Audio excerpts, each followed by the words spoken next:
Hello friend, this is regarding how to use iCloud on your iPhone.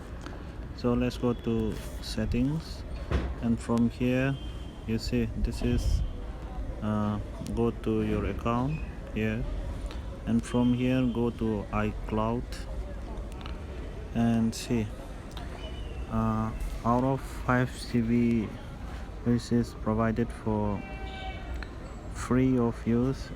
You see, you better sync your messages. Also, it is made available from iOS 13 or 12.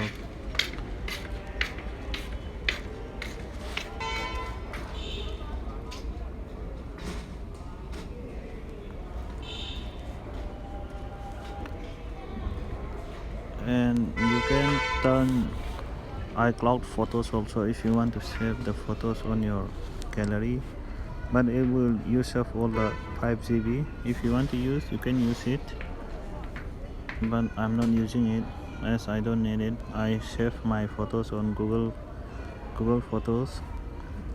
So you just need to turn this on and it will sync. You can go to photos also from here and sync your photos, turning on, but I will turn off. So that is regarding how to use your iCloud settings.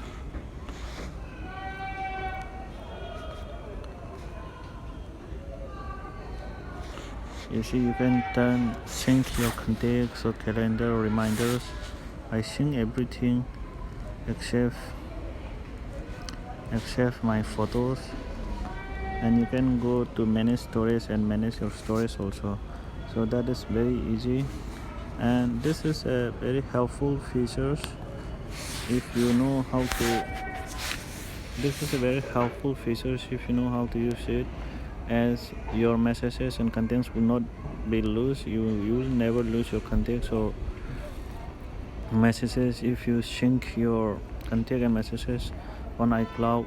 If you lose your, if got stolen, or if you lose your misplaced your iPhone, you will never lose your contacts and messages. So that's very easy, and have a nice day. That's it for now.